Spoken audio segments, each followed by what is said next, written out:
Olá, pessoal. Bem-vindos à nossa 21ª aula de álgebra linear daqui do meu canal de videoaulas. Hoje, como eu já havia falado no finalzinho da aula passada, nós vamos falar sobre isomorfismo e automorfismo. Parece um nome feio, parece uma coisa estranha. Fala, nossa, o que seria isomorfismo? Uma transformação linear seria um isomorfismo? O que são dois subespaços vetoriais serem isomorfos, né? Parecem nomes feios, mas na prática vamos ver que isso tem apenas a ver com uma definição de função propriamente dito falando, tá certo? E a gente já vai começar aqui já, são poucos resultados, depois tem exemplos para tratar exatamente, só tem efetivamente uma definição, um teorema na aula de hoje, e depois eu trato com exemplos com vocês para a gente definir e apresentar para vocês o que é propriamente alguns exemplos de isomorfismo e automorfismo, assunto da aula de hoje. Então, só estou compartilhando aqui, começando a compartilhar a tela com vocês, ok? Já deve estar aparecendo aí para vocês. E bora lá. Pessoal, 21ª aula, vai ser uma aula única, não vou dividir em duas partes. É o que a gente chama de espaços vetoriais isomorfos. É bem simples, não é muito difícil de entender o que é um isomorfismo. Então, eu estou pegando aqui a minha definição, U e V, dois espaços vetoriais de dimensão finita. Aqui agora, por exemplo, eu não posso pegar espaço de funções contínuas, porque ele é um espaço de dimensão infinita. Tá certo? Aqui, no caso, eu tenho que pegar um espaço de dimensão finita, o PNR, o RN, o conjunto das matrizes M' e N colunas, etc. Então, necessariamente, agora eu vou trabalhar com espaços de dimensões finitas, perfeito?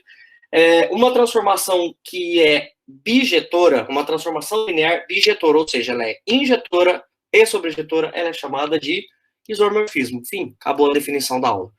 Então, isso é um isomorfismo. O que é um isomorfismo? É uma transformação linear que é injetora e bijetora ao mesmo tempo. Então, os nossos exercícios vão estar bem claros. Mostre que T é isomorfismo. Verifique se T é isomorfismo. Basta verificar se a transformação ela é bijetora. Então, isomorfismo é uma transformação linear que é injetora e sobrejetora ao mesmo tempo.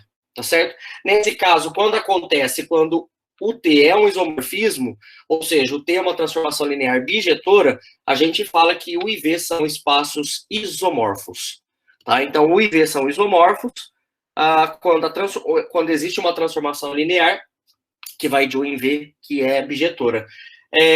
E no caso, quando U é igual a V, que é o que a gente já não tem mais uma transformação linear. Se U é igual a V, a gente tem um operador linear, né? Que vai de U para U, ou de V para V, se você gostar mais de V, que seja. Quando U é igual a V, então essa transformação linear, na verdade, é um operador linear, por definição, certo? Se o operador linear for bijetor, ele é chamado de automorfismo. Ou seja, o que é um automorfismo? Um automorfismo é um isomorfismo de um espaço nele mesmo. Não tem sentido você falar que U é automorfo, né? Igual eu estou colocando aqui, U e V são isomorfos. Por quê? É que eu estou lidando com dois espaços, pessoal. Se você tem uma transformação bijetora, automorfismo é de U em U. Então, automorfo é a mesma coisa que você está falando que é isomorfismo de U para U, né?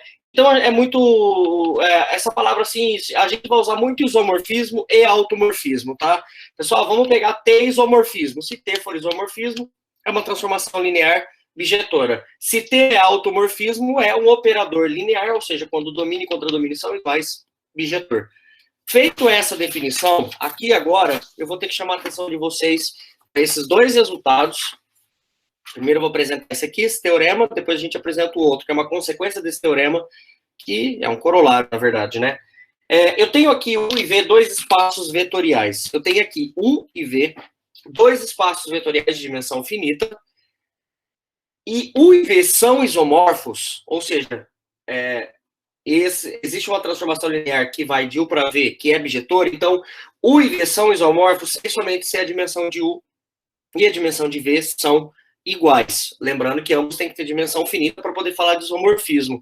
Pessoal, eu acho que isso daqui faz um pouco de sentido pelo seguinte, para que seja isomorfismo, eu tenho que pegar, aqui eu vou pegar aqui, ó, um espaço de dimensão n. Então, esse aqui vai ser o meu U, e eu vou pegar aqui um V1, um V2, um V3 e um Vn. Ok? Um V1, V2, um V3, um Vn. Esse é meu V. Bom, se U e V é isomorfismo, a T ela tem que ser bijetora. Então, um vai levar no V1, o 2, ou seja, cada um vai levar no cada um. Ela tem que ser bijetora, né? Então, ela é 1 a 1. Então, além dela ser 1 a 1, e ela tem que ter a imagem da T tem que ser igual a V. Ou seja, ela tem que ser injetora e sobreinjetora ao mesmo tempo. O VN, os 3 pontinhos, levo aqui nos 3 pontinhos.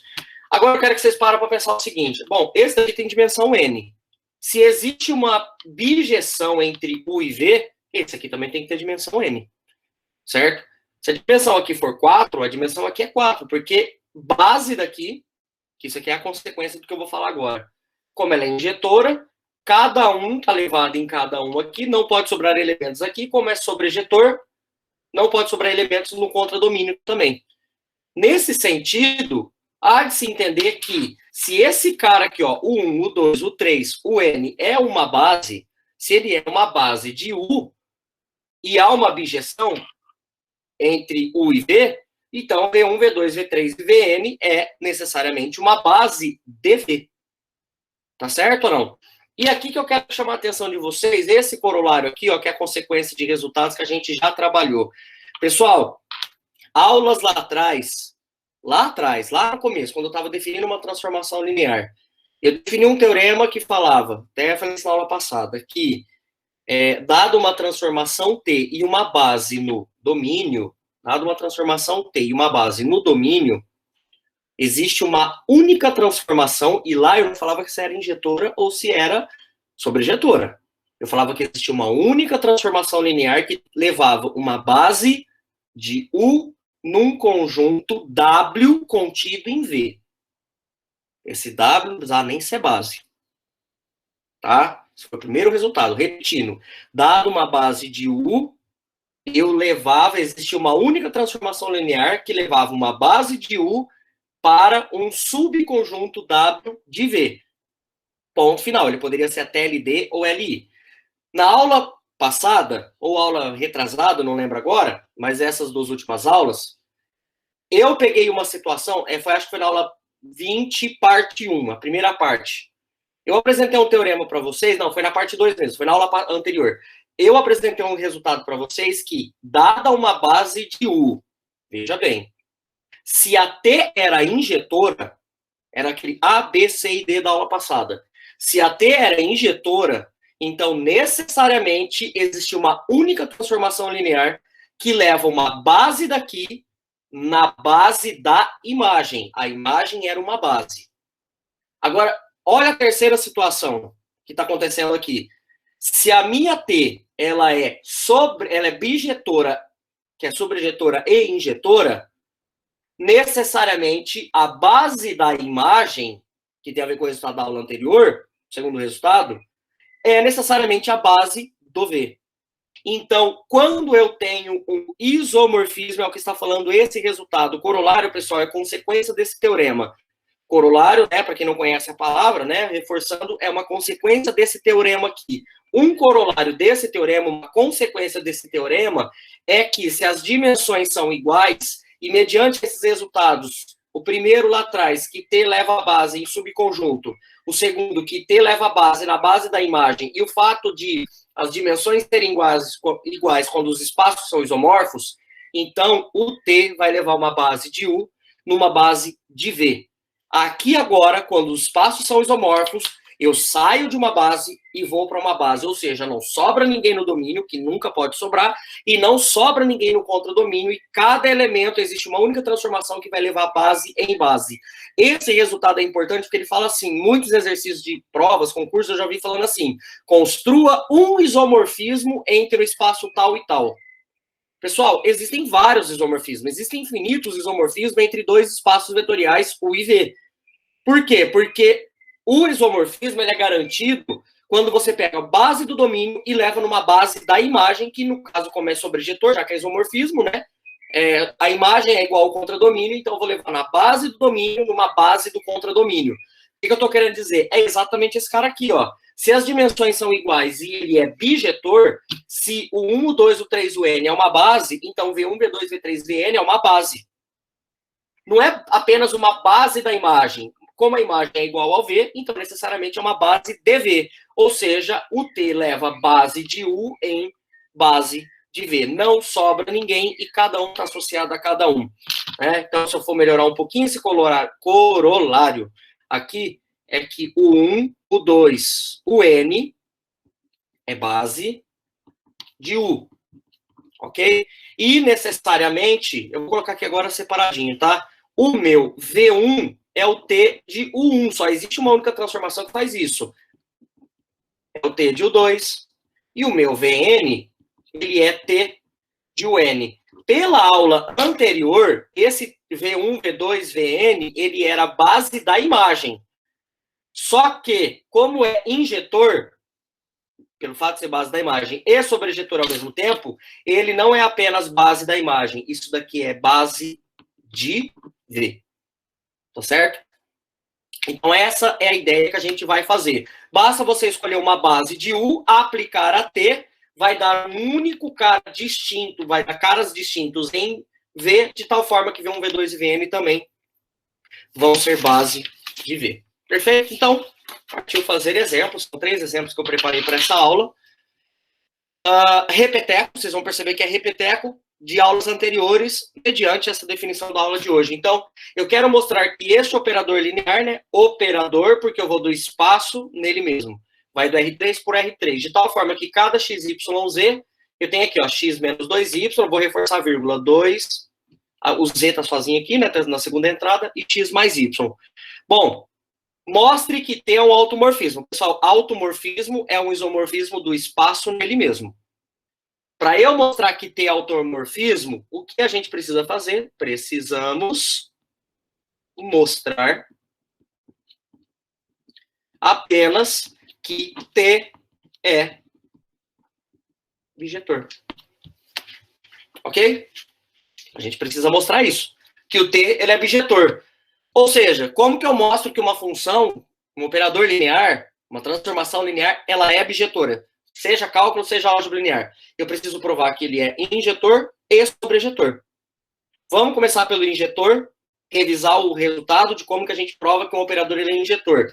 Então, primeira situação que a gente vai colocar aqui. T é injetor, eu preciso provar isso, né? Que T é injetor. Mas o T é injetor se e somente se, qual que era o resultado que a gente viu na aula anterior? O núcleo da transformação for composto apenas pelo elemento neutro do domínio, o kernel, né? O núcleo está no domínio. Quem que é o vetor neutro? O vetor neutro, ótimo, né? Quem que é o vetor nulo? Do R3 é o 0, 0, 0. Bom, assim, vamos lá.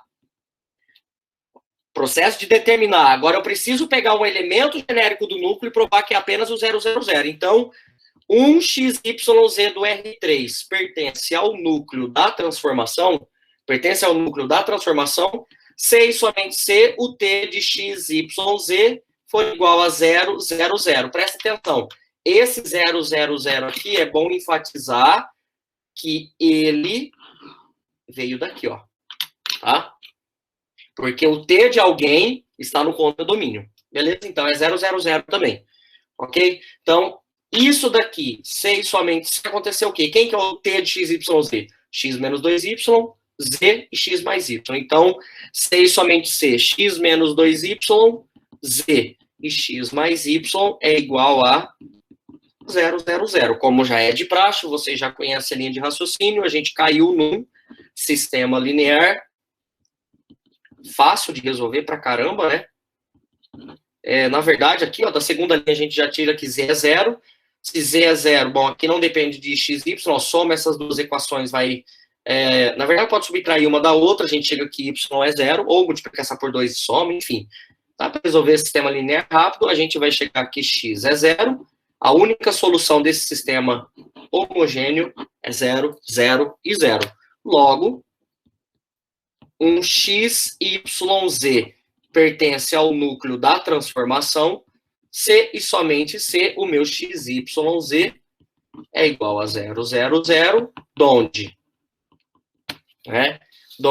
o núcleo é formado apenas pelo 0, 0, 0, e assim, T é injetor. Ok?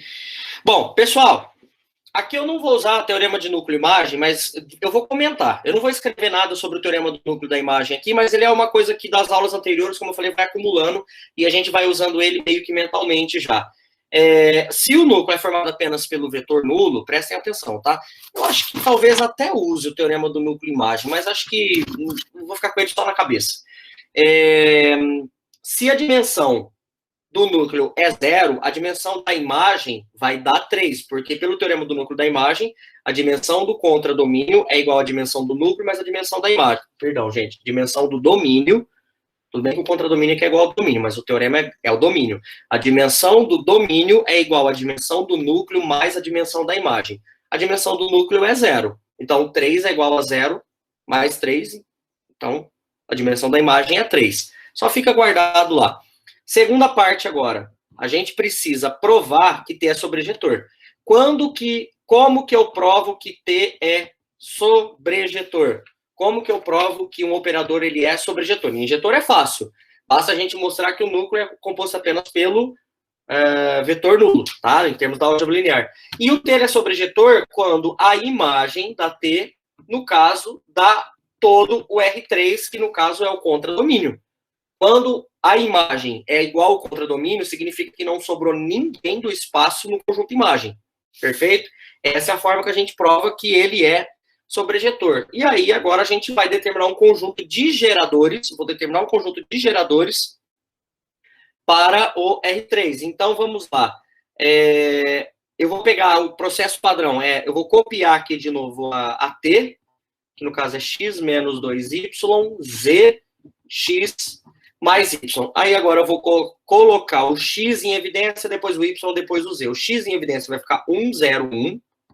1, 0, 1. Mais y que multiplica menos 2, 0 e 1. Mais z que multiplica 0, 1 e 0. Ok?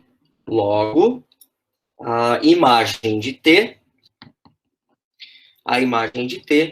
é 1, 0, 1, menos 2, 0 e 1, e 0, 1 e 0. Ok? Opa, faltou subir aqui. Pronto. A imagem de T é isso daí. Pessoal, aí aqui agora a gente pode fazer de duas formas. Eu vou fazer de um jeito, depois o outro eu faço de outro, e assim a gente vai conseguindo fixar as ideias, como é que fala? Fixar as ideias de exemplos em si aí. Quantos vetores eu tenho no conjunto gerador? A imagem ela é gerada por esses 3 vetores. Pelo teorema do núcleo da imagem, o que acontece? A gente sabe que eu tenho 3 vetores na imagem, e eu já sei que a dimensão da imagem é 3. E a imagem está contida em R3. Então, bora escrever isso daí. Quer ver? Como? Pelo teorema do núcleo da imagem, vamos lá. Pelo teorema do núcleo e da imagem, temos que a dimensão do R3 é igual à dimensão do núcleo mais a dimensão da imagem. Só que esse aqui é 3, esse aqui é 0, né, que a gente provou no caso anterior, já que ele é injetor, mais a dimensão da imagem. Uma conta pronta, na verdade, né, nem precisa fazer. Então, 6 somente C, 6 somente C, a dimensão da imagem de T é 3. Logo, aquele conjunto gerador que tem 3 vetores, não tem como ser LD. Por quê? Porque esse já é o gerador, tá certo? O gerador, ele pode ter mais, nunca menos, né? Se a gente pega um conjunto gerador, ele pode ter mais. Se ele tiver, lógico, gente, menos assim, pode ter mais ou menos. Mas nesse caso aqui, como eu tenho 3 vetores e a dimensão é 3, não tem como esses 3 aqui forem LD. Quer tirar as dúvidas? Coloca na matriz escalona. Vocês vão perceber que vai dar a matriz na forma escada. Eu vou fazer isso no próximo exemplo, para fugir do teorema do núcleo imagem. Como que a gente prova que esses 3 vetores são LIs? Dá para roubar, entre aspas, né? Só dá para fazer isso quando é 3x3. Se a gente for pensar em VGA, levando em consideração que espaços de dimensão finita são dimensões iguais, são isomorfos, é o teorema que a gente viu hoje. Então, o V3 de VGA, ele é isomorfo ao R3. Então, o conjunto de flechas na terceira dimensão é igual ao conjunto de pontos na terceira dimensão, no sentido de o que se opera em um, opera em outro. É isso, depois eu vou comentar isso melhor no final da aula, tá? Mas o que eu quero dizer aqui é assim, são 3 vetores aqui. Teve um aluno que uma vez fez assim, ele calculou o determinante desses 3 caras, viu que o determinante era diferente de zero. Esse é um artifício que a gente usa lá em vetores de geometria analítica. Estaria errado aqui? Não estaria, porque o V3 e o R3, eles são isomorfos. Então, todas as propriedades de V3 podem ser aplicadas em R3. Essa é a ideia que eu vou explicar melhor o que significa um espaço ser isomorfo mais no final da aula. Perfeito? Então, aqui eu sei que a dimensão é 3, logo, a gente sabe que a dimensão sendo 3, né? E esse cara, a imagem de T, eu vou copiar aqui de novo, tá, gente? É gerada pelos vetores 1, 0, 1, menos 2, 0, 1, 0, 1, 0. É base de imagem de T. Eu só peguei esse aqui para provar que era base, tá? Que aquilo lá não era apenas o conjunto gerador, que era base. E é base de imagem de T. E, portanto, deixa eu ver, de onde? Dimensão já é 3. E como? A dimensão de R3 é igual a 3. E a imagem está contida. Isso é importante para entender como que mostra que é sobrejetor. A imagem tem dimensão 3.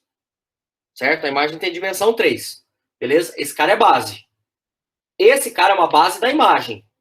Só que a imagem está contida no R3. Aqui, ó. A imagem está contida no R3.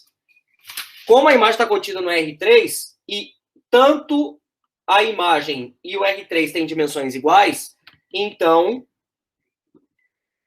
a própria imagem tem que ser igual ao R3. Moral da história, era exatamente o que eu queria provar. E assim,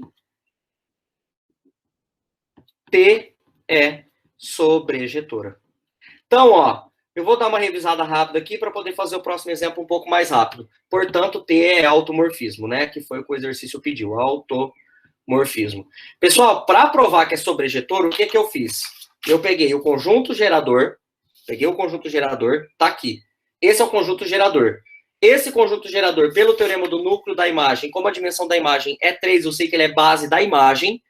A imagem sendo um subconjunto do R3, do contradomínio, tem que ser igual, porque a dimensão do R3 é 3 e a dimensão da imagem é 3. Se esse espaço, a imagem de T, está dentro do R3 e esse tem a dimensão desse, então eles só podem ser iguais. O que eu acabei de provar? Que a imagem é igual ao R3, ou seja, o contradomínio é igual à imagem, que era exatamente o que eu queria provar. Ó. T é sobrejetor, sei somente se a imagem é igual ao contradomínio, e, portanto, eu provo que ele é sobrejetor, provei que ele é injetor. Injetor e sobrejetor, ele é bijetor. Todo operador linear que é bijetor é o que fala que é um automorfismo. Fechou? Bora fazer mais um exemplo agora com polinômios. Realmente, polinômios vocês tendem a travar, eu sempre falo isso. Agora, mesmo enunciado, só mudei a transformação linear, agora é uma transformação, né? Porque vai do R3 no P2R. Então, eu saio de um ponto ABC e eu vou num polinômio A menos B, C menos AX, mais B mais CX quadrado.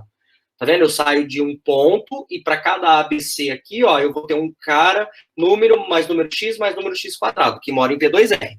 Então, tá bem definidinho essa minha transformação linear. E eu quero mostrar que é um isomorfismo. Né? Primeira coisa que eu vou mostrar, então, é que ele é injetor. Então, T é injetor. Se quiser primeiro mostrar que é sobrejetor, não tem problema nenhum, mas eu aconselharia começar pelo injetor, tá? Facilita mais, porque você já sabe que a dimensão do núcleo é 0. Enfim. Sem somente ser o núcleo, presta atenção aqui.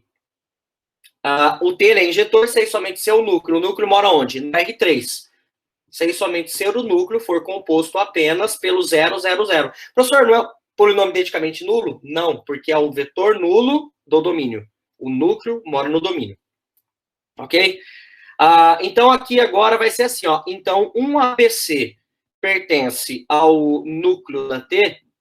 Aqui eu não estou chamando de x, y e z para não confundir com esse x e x quadrado daqui, tá?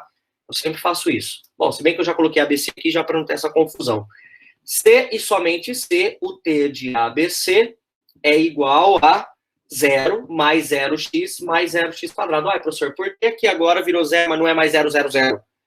Porque o T de alguém mora aonde? Mora em P2R. Para pertencer ao núcleo, veja bem, este cara tem que morar aonde? No P2R. Tá? O cara tem que morar aqui no P2R. Então, o T de alguém tem que dar o vetor nulo do contradomínio. Esse é o vetor nulo, é o polinômio de grau 2 identicamente nulo. Mas quem que é a T? Continuando aqui.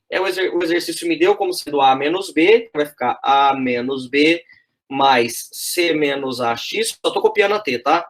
Mais B mais C, x quadrado, isso tem que ser igual a 0 mais 0x mais 0x ao quadrado.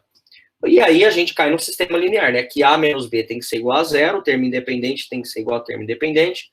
Pessoal, C menos A eu vou escrever como menos A mais C, só para ficar um sistema linear bonitinho, com todo mundo embaixo de todo mundo, tá? Menos A mais C também tem que dar 0, tá aqui. E B mais C também tem que dar 0. Então, B mais C tem que dar 0. Uma conta rápida aqui, tá, pessoal? Somando essas duas equações, o A soma vai ficar menos B mais C igual a 0, B mais C igual a 0. Soma as duas, dá 2C igual a 0, C é 0, se C é 0, A é 0 e B é 0. Portanto, a única solução que eu tenho aqui é A igual a 0, B igual a 0 e C igual a 0. Ou seja, não existe um gerador, né? O cara que está no kernel, né, no núcleo da transformação, o único cara que está no núcleo é o vetor 0, 0, 0, onde a T é injetora.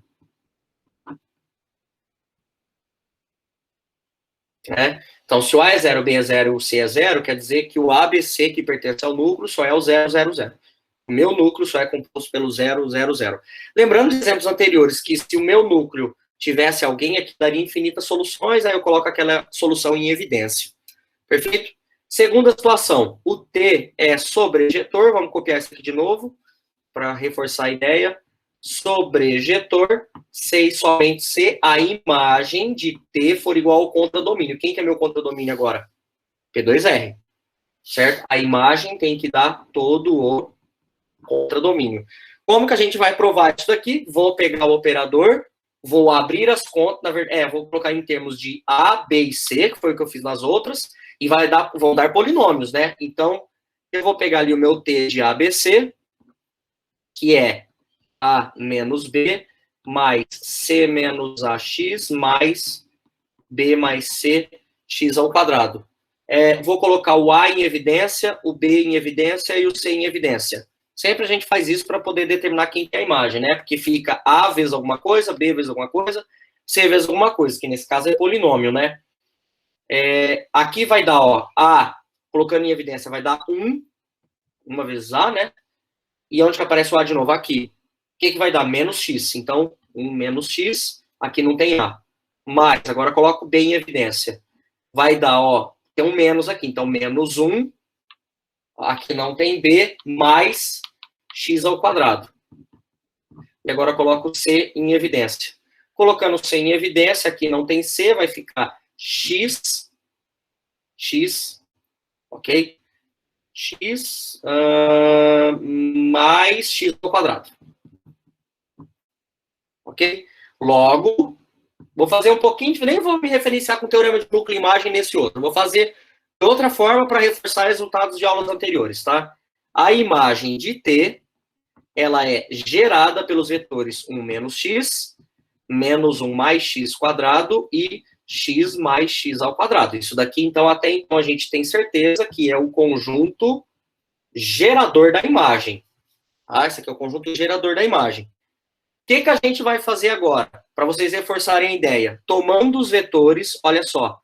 Tomando os vetores polinômios, né? Que são polinômios aqui. de imagem de T. Em termos da base canônica, eu quero... pessoal, eu estou fazendo agora, para reforçar, talvez ficou confuso, eu determinei que é um conjunto gerador. Eu não sei se isso aqui é base. Tá certo? Isso aqui precisa ser base, porque aí eu tenho 1, 2, 3 vetores LI, portanto a dimensão disso é 3, num espaço de dimensão 3. Então a imagem vai ser igual ao P2R. Então é isso que eu estou raciocinando.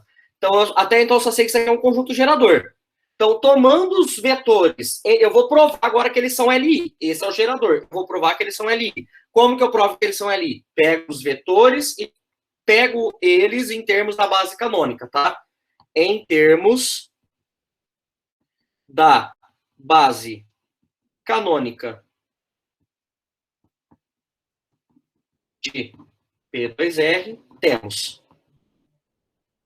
Então, tomando os vetores, os polinômios de imagem de T em termos da base canônica de P2R, a gente vai ter o quê? Veja bem, pega esse polinômio 1 menos x e escreve ele em termos da base canônica do P2R. Qual é a base canônica do P2R? 1, x e x quadrado. Esses três vetores que compõem a base canônica do P2R. Ok? 1x, x ao quadrado. Como que eu escrevo esses vetores aqui como sendo combinação de linear de 1x e x ao quadrado? Vai dar 1 vezes 1, menos 1 vezes x, mais 0, x ao quadrado. Quais são os números que acompanharam multiplicando 1x e x ao quadrado? 1 vezes 1, 1. Menos 1 vezes x, menos 1. Mais 0 vezes x quadrado, 0. Então, os números que deram foi 1, menos 1 e 0. Esse é o cara das coordenadas do vetor. Pessoal, para quem não está entendendo, ó, coordenadas do vetor na base canônica. Aqui é do 1, aqui é do x, e aqui é do x ao quadrado. Qual que é o segundo vetor? Menos 1 mais x ao quadrado. Menos 1 mais x ao quadrado. Se é menos 1 mais x ao quadrado, como que eu escrevo esse cara como combinação linear da base canônica? Menos 1 mais 0 mais 1 x ao quadrado. Porque dá menos 1 mais x ao quadrado. E, por fim, como que eu escrevo o último vetor? X mais x ao quadrado. X mais x ao quadrado. Como que eu escrevo ele em termos da base canônica? 0, 1 e 1. Porque vai dar 0 vezes 1, mais 1 vezes x, dá x, mais 1 vezes x ao quadrado, x ao quadrado. Então, x mais 1 vezes x, mais 1 vezes x ao quadrado, é x mais x ao quadrado. E agora nós escalonamos essa matriz. Eu vou escalonar rapidão aqui. Isso aqui eu vou manter essa, só vou somar a primeira com a segunda. Vai dar 0, menos 1 e 1. Aqui eu vou copiar. E agora eu vou somar a terceira com a segunda, né? 1 menos 1, 0. 0 menos 1 e 1. E aí 0 mais 0 é 0. 1 menos 1 dá 0. 1 mais 1 dá 2. Moral da história, não tem como zerar nenhuma das linhas. Então, esse conjunto, tanto esses três últimos quanto esses três primeiros, eles são LI. Logo, olha como é que eu vou escrever para não confundir vocês, tá? Ó, o conjunto, olha o conjunto que eu vou colocar. 1, menos 1, 0. Menos 1, 0 e 1. E 0, 1, 1 é LI. Eu acabei de provar que esses três caras é LI, porque não zerou nenhuma das linhas aqui. Então essa aqui é a base do P2R. Pessoal, isso aqui é polinômio? Isso aqui não é polinômio. Isso aqui são as coordenadas de um polinômio na base canônica do P2R. Então, quem é a base? E, portanto, olha só o que eu vou fazer para determinar a base. Esses são as coordenadas na base canônica. 1x quadrado, não é isso? Então, vamos lá. Qual que é o polinômio? É 1 vezes 1, menos 1 vezes x, mais 0 vezes x quadrado. A gente tem que sempre pensar nisso daqui. Quem é? Eu vou chamar de beta, vai. É 1 menos x, acompanhe. 1 menos x mais 0x quadrado. Menos 1 mais 0x mais 1 vezes x quadrado. Quem que é o segundo? 0x, 0 vezes 1, desculpa, mais 1 vezes x, mais 1 vezes x ao quadrado, é base de imagem de T, subindo aqui para vocês enxergarem melhor, é base da imagem de T, onde a dimensão da imagem de T é 3, e como a dimensão de P2R também é 3, e temos que a imagem está contida no P2R, né? Para quem não se lembra, é meu contradomínio. A imagem está sempre... Aliás, a imagem está contida em qualquer contradomínio. Em particular, meu contradomínio aqui agora é P2R. E como a imagem está contida em P2R e a dimensão da imagem é igual à dimensão do contradomínio, então, e como temos, e assim, a imagem é igual a P2R e, portanto, a T é sobrejetora. Então, a gente provou que a T é sobrejetora. Na parte anterior, a gente provou que T é injetor. Se o T é injetor e o T é sobrejetor, portanto, T é isomorfismo. Professor, isso aqui não é automorfismo? Não, pessoal, isso não é automorfismo, porque os espaços são distintos. Ok? Feito esse, partiu o último exercício. Esse daqui agora que tem a ver com aquele teorema que eu mostrei para vocês. Tá certo? Que quando eu tenho um isomorfismo, T leva base em base. Esse aqui é um pouquinho mais profundo, presta atenção. Eu quero mostrar que o espaço vetorial R3 é isomorfo ao subespaço das matrizes quadradas 2x2. Presta atenção para não confundir, que isso aqui tem que ficar claro. Beleza? O que eu quero construir, presta atenção, gente. O que eu quero construir é um isomorfismo, veja bem, entre R3 e S. Tá certo? De tal forma, porque o S, eu vou conseguir provar que esse S tem dimensão 3, porque senão não dá para fazer isomorfismo. Para ser isomorfismo, as dimensões são iguais, né? Foi um dos teoremas que a gente viu lá hoje. E o corolário é que T leva a base do R3 em base do S. A dimensão do M2R é 4. Mas aqui eu estou sendo claro para vocês que é um isomorfismo entre o S, que é um subespaço do M2R. Então, se eu quero mostrar, eu estou afirmando já que existe que é isomorfo, né, que o R3 é isomorfo a esse S aqui, então fica claro que esse S vai ter que ter dimensão 3. Ele não é o M2R. Perfeito? Então, ó, eu já estou construindo a ideia. Então, o T vai do R3 para S, de tal forma que o T de X, Y, Z, quando eu aplicar aqui, ó, pessoal, aí ele vai dar uma matriz aqui que eu não sei como que é a entrada dessas matrizes. Isso é o que eu vou construir. Mas eu sei que é uma matriz de 2 linhas por 2 colunas. Tá certo? Só que a dimensão aqui do S é o que a gente está tratando. Perfeito? Bom, vamos lá. Primeira coisa, eu tenho que lembrar do resultado do corolário. O corolário, eu acho que eu nem vou escrever, eu só vou pegar ele aqui, deixa eu pegar nas notas aqui, que fica mais fácil, tá? Pessoal, o que o corolário falava? O T ele só é um isomorfismo, existe um isomorfismo entre U e V, se T leva a base de U em base de V. Ele não fala que aliás, vamos melhor explicar dessa forma. Lá da aula de base, eu falei que para cada espaço vetorial existem infinitas bases para aquele espaço. Qual é a base mais fofa, mais fácil de fazer conta? É a base canônica. De qualquer espaço é a base canônica. Eu posso pegar qualquer base, mas eu quero pegar a base canônica porque é a mais fácil de se fazer conta. Então, qual que é a minha ideia para poder... Olha o exercício aqui agora. Eu quero exibir, eu quero construir um isomorfismo. Existem infinitos isomorfismos entre espaços vetoriais. Por quê? Porque como existem infinitas bases no domínio, para cada base diferente que você pegar e criar um isomorfismo, vai ter um isomorfismo diferente. Certo? A ideia é que se você conseguir exibir um isomorfismo, então você sabe que aqueles espaços já são isomorfos. Tá claro? É assim que vai ser a ideia.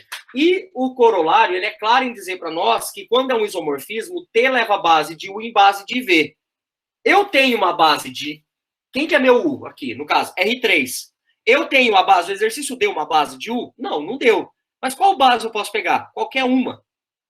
Ele pede um isomorfismo, então eu vou escolher uma base qualquer. Eu não sou maluco, eu não vou escolher a base mais escrota possível, eu vou escolher a mais fácil. Qual que é a base mais fácil do R3? Base canônica. O que eu preciso para criar o isomorfismo? T leva a base do R3 em base de S. Eu tenho a base de S? Não.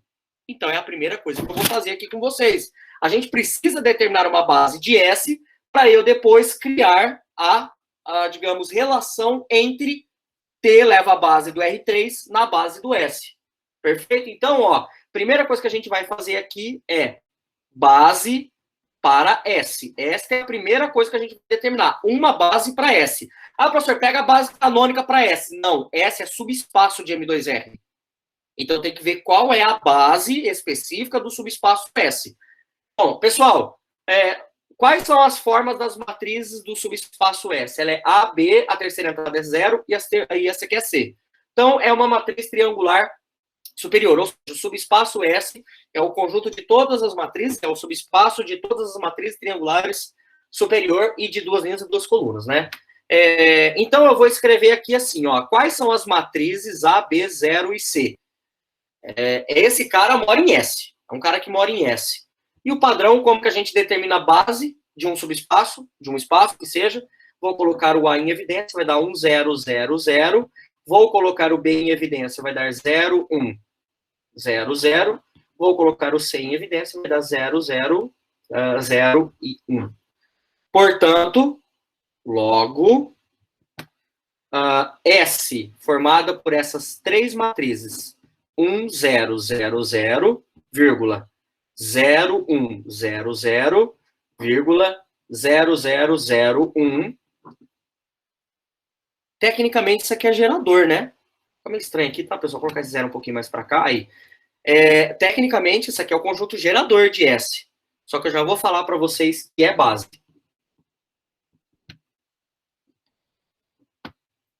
Por que que isso daqui é base?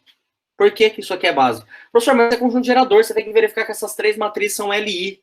Pessoal, olha para as três matrizes do conjunto S. Quem são as três matrizes do conjunto S? São justamente são três matrizes da base canônica do M2R. Eu comentei isso, fiz um exercício na aula anterior. Em alguma aula anterior eu fiz isso. Pegue a base canônica. A base canônica no caso do M2R. Vamos lá. Qual é a base canônica do M2R? É 1001, primeiro vetor. Qual que é o segundo elemento da base canônica? É o 0100. Qual que é o terceiro vetor da base canônica? 0010, não é esse aqui. Estou falando da base canônica do M2R. É o 0010. E qual que é o quarto vetor da base canônica do M2R? É o 0001. Essa é a base canônica do M2R. O que eu fiz? Eu tirei o terceiro vetor da base canônica. Presta atenção, base LI. Base LI. Eu fui lá e tirei o terceiro vetor da base canônica. Fiquei com o primeiro, com o segundo e com o quarto. Se você tem um conjunto LI e tira qualquer vetor, este conjunto continua sendo LI. Mais do que isso, se você tem uma base, e este cara que é o conjunto gerador desse S daqui, como ele é composto por elementos da base canônica do próprio espaço, então isso daqui é base. Tá certo? Porque isso aqui são três elementos da base canônica, que já, por definição, são LI. Perfeito? Então, isso daqui já é base de S. Ou seja, eu já determinei quem é a base de S. Tá? Como? Vamos agora construir. Ó. Eu quero mostrar que esses dois subespaços, que o R3 é isomorfo a S, exibindo um isomorfismo entre R3 e S. Tá certo? Como T é isomorfismo, se e somente se T leva base de R3 em base de S, então podemos construir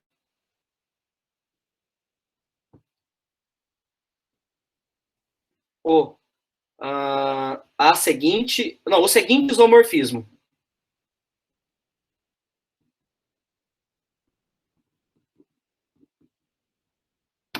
Eu não sou besta, eu vou pegar a base do R3, eu vou pegar a base canônica, a base de S é essa. Quem vai levar em quem sou eu quem decido, por isso que é um isomorfismo, tá certo? Daqui a pouco eu vou reforçar essa ideia. Eu vou fazer assim, ó, o T de 1, 0, 0 vai levar na matriz 1, 0, 0, 0, vírgula. O T de 0, 0, 1 vai levar na matriz 0, 1, 0, 0, vírgula, não vai caber aqui, tá, pessoal? Vou colocar embaixo. O T de 0, 0, 1 vai levar na matriz 0, 0, 0, 1. Para quem não se lembra, 1, 0, 0, 0, 0... Opa, aqui é 0, 1 e 0, tá, gente? Ok? Vou até apagar aqui e escrever de novo. Melhor. É T de 0, 1 e 0. Agora sim. 1, 0, 0, 0, 1, 0 e 0, 0, 1 é a base canônica do R3. T leva base em base. 1, 0, 0, 0, 0, 1, 0, 0 e 0, 0, 0, 1 era a base do S. Ó, 1, 0, 0, 0, 0, 1, 0, 0, 0, 0, 0, 1. Então, eu fiz o 1, 0, 0 do R3 levar nesse. O 0, 1, 0 levar nessa matriz. E o 0, 0, 1 levar nessa matriz aqui. Por que, então, é uma transformação? Por um isomorfismo, na verdade. Por quê? Eu estou levando base em base. Eu estou pegando os vetores da base canônica do R3, cada um deles levando em cada um desses aqui. Ok. Só que eu poderia também pegar o 1, 0, 0 e levar nesse. Desde que eu pegue o 0, 1, 0 e não leve nesse ou nesse. Então, eu vou ter várias combinações possíveis de se exibir um isomorfismo. A que eu escolhi era essa. O 1, 0, 0 levou no primeiro, o 0, 1, 0 levou no segundo e o 0, 0, 1 levou no terceiro. Isso daqui agora cai naqueles exercícios que a gente conhece das nossas aulas anteriores. Ou seja, presta atenção numa coisa bacana. Eu já escolho a base canônica porque eu não sou besta. Eu quero exibir... Tecnicamente, aqui já está exibido o isomorfismo, mas eu quero a expressão. Eu quero a expressão. Todo mundo concorda comigo que todo XYZ pertencente ao R3 pode ser escrito como X vezes 1, 0, 0, mais Y vezes 0, 1, 0, mais Z vezes 0, 1, 0. Se eu tivesse chamado de ABC aqui, ao invés de XYZ, seria ABC. O que é que o Bruno vai fazer aqui agora? Vou aplicar T linear dos dois lados dessa igualdade. E olha a importância da gente escolher a base canônica. A gente economiza conta, porque senão tem que fazer aquela conta do alfa, beta, e gama em função de x, y, z. Dá um puta trabalho. Então, escolhendo a base canônica, fica bem mais fácil. Aplica T dos dois lados. Então, x, y, z é igual, aplica T desse outro lado aqui. Vai ficar x que multiplica 1, 0, 0, mais y, 0, 1, 0, mais z, 0, 1, 0. E eu vou fechar o parênteses vermelhão aqui. Bom, agora é uma sequência de igualdades apenas. Pessoal, o que vai acontecer aqui? Subindo aqui agora. O que vai acontecer? O t da soma é a soma das t's. Esse x é um número. O y é um número e o z é um número. O que eu posso fazer? Jogar ele para fora da t, porque é a definição de ter ser linear. Então, esse aqui vai ficar x que multiplica t de 1, 0, 0, mais y que multiplica t de 0, 1, 0, mais z que multiplica t. Agora aqui é 0, 0, 1. Caramba, tô errando, hein? Ainda bem que eu tô conseguindo consertar, né? Para não comprometer a aula. É 0, 0, 1. Só que quem eu defini como sendo t de 1, 0, 0 é o 1, 0, 0, 0. Né? O t de 1, 0, 0 é o 1, 0, 0 e 0. Então, isso aqui vai ficar x que multiplica 1, 0, 0, 0, mais y. Quem que eu defini como sendo t de 0, 1, 0? T de 0, 1, 0 é o 0, 1, 0, 0. Então, 0, 1, 0, 0. E quem é, o z permanece, o t de 0, 0, 1. T de 0, 0, 1 é o 0, 0, 0, 1. E diferente dos que eu fiz anterior, como eu quero determinar quem é minha t, agora eu vou juntar todo mundo. Ó, vai dar x aqui, certo? Aqui, ó, x mais 0 mais 0. Então, dá só x. 0 mais y mais 0. Dá só y aqui. 0 mais 0 mais 0, que é 0 vezes z é 0, 0 vezes y é 0, 0 vezes x é 0, 0 mais 0 é 0. E x vezes 0 é 0, y vezes 0 é 0, z vezes 1 é z. E, portanto, acabamos de definir uma t que vai do R3 para S, de tal forma que para cada x, y, z que eu pegue aqui, a minha t de x, y, z associa a matriz x, y, 0 e z, e acabou o meu exercício. Pode dar outra transformação? Pode. Depende de quem é a base que eu pego aqui e de como que eu associo cada elemento da base no elemento do conjunto S, da base de S. Perfeito? Bom, pessoal, com isso encerramos essa nossa aula de isomorfismo e automorfismo.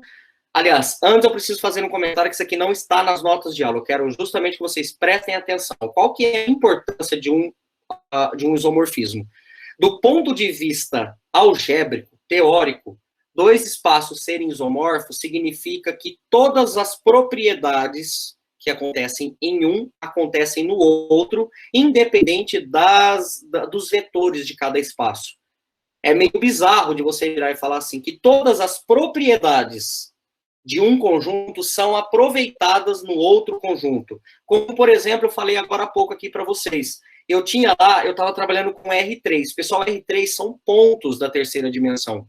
Quando eu vou lá para o curso de vetores de geometria analítica, eu tenho o conjunto V3, que são conjuntos de segmentos orientados. São flechas. Porém, do ponto de vista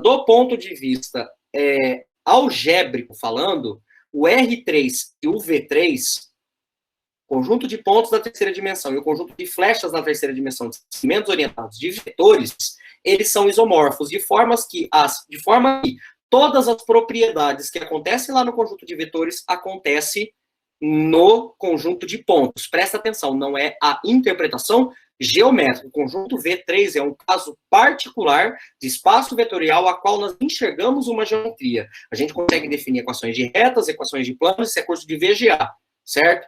Mas o que eu estou querendo dizer, como eu falei agora há pouco, eu poderia, por exemplo, calcular o determinante. Posso roubar em cima do determinante? Sim.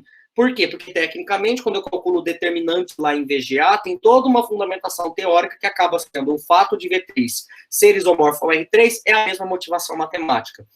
Tá certo? Então, um exemplo que uma vez a professora sempre falou para mim, não interessa se é um conjunto de melancias ou se é um conjunto de bananas. Se você tem dois espaços que as bananas são isomorfas às melancias, o que acontece com banana acontece com melancia.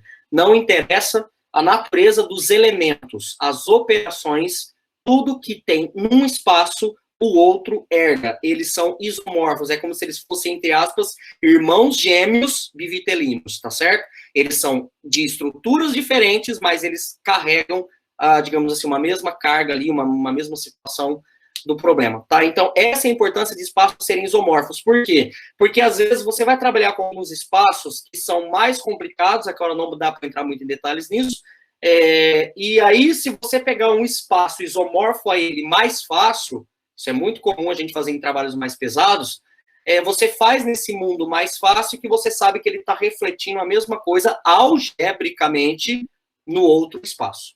Perfeito? Então, resumindo, o isomorfismo é importante para quê? Para mostrar que as propriedades de um espaço vetorial são preservadas no outro espaço vetorial. E não é algumas, são todas. Todas as propriedades são preservadas, ok?